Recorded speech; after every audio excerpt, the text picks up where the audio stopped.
জুলাই আগস্টের গণ অভ্যুত্থান এবং তার পূর্ববর্তী 16 বছরের সংগ্রাম, এক অর্থে প্রায় 53 বছর ধরে আমরা এই সংগ্রামের মধ্যে আছি। কারণ হচ্ছে বাংলাদেশে যে আকাঙ্ক্ষা ছিল মুক্তিযুদ্ধের মধ্যে দিয়ে একটি গণতান্ত্রিক জবাবদিহিমূলক রাষ্ট্র, সেটা প্রতিষ্ঠিত হয়নি। বারবার আমরা হোঁচট খেয়েছি, বারবার আমরা উঠে দাঁড়িয়েছি, বারবার আমরা লড়াই সংগ্রাম করেছি। সেই লড়াই সংগ্রামেরই ধারাবাহিকতা আজকের এই আলোচনা। জাতীয় ঐকমত্য কমিশনের পক্ষ থেকে আপনাদের কাছে আমাদের প্রতিবেদনগুলো দেওয়া হয়েছিল, সেগুলির বিষয়ে আপনারা মতামত দিয়েছেন। অনেক বিষয়ে আপনাদের সাথে একমত আছে, অনেক বিষয়ে আপনাদের সঙ্গে জাতীয় ঐকমত্য কমিশনের পক্ষ থেকে দেওয়া সুপারিশে কিছু ভিন্ন মত আছে। আমরা সেগুলি নিয়ে আলোচনা করব। জাতীয় ঐকমত্য কমিশনের লক্ষ্য সুস্পষ্ট। আমরা চাই সকলের সাথে আলাপ আলোচনার মধ্য দিয়ে একটি জাতীয় সনদ তৈরি করতে, যা বাংলাদেশের ভবিষ্যতের পথরেখা নির্ধারণ করবে। ফেব্রুয়ারি মাসের 15 তারিখ জাতীয় ঐকমত্য কমিশনের যাত্রা শুরু হয়। ঐকমত্য কমিশনের 6 মাস সময় দেওয়া হয়েছে। আমরা সেই লক্ষ্যে কাজ শুরু করেছি।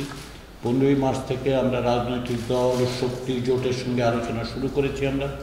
আমরা আশা করছি 15 মের মধ্যে প্রাথমিক পর্যায়ের আলোচনা শেষ করতে পারব এবং তারপরে দ্বিতীয় ধাপের আলোচনায় আমরা অগ্রসর হওয়ার পরিকল্পনা করছি।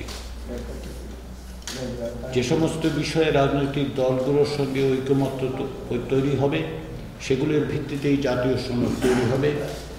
রাজনৈতিক দলগুলো, শক্তিগুলো, জোটগুলো সকলে যে আন্তরিকতার সঙ্গে সংস্কার প্রক্রিয়াকে অগ্রসর করতে চান, এ বিষয়ে কোনো সংশয় নেই।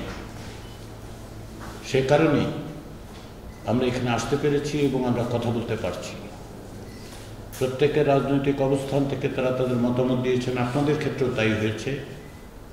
কিন্তু ঐকমত্য তৈরি করতে হলে সবাইকেই কিছু না কিছুটা ছাড় দিতে হবে, সবাইকেই আমাদের এক জায়গায় আসতে হবে। আমরা সব বিষয়ে একমত হতে পারবো না, কিন্তু রাষ্ট্রের পুনর্গঠনের জন্য যে মৌলিক জায়গাগুলো, সেখানে আমাদেরকে একমত হয়েই বাংলাদেশকে এগিয়ে নিয়ে যেতে হবে। আপনারা 12 দলীয় জোটের পক্ষ থেকে ঐক্যবদ্ধ সংগ্রামে ছিলেন, এখন আছেন।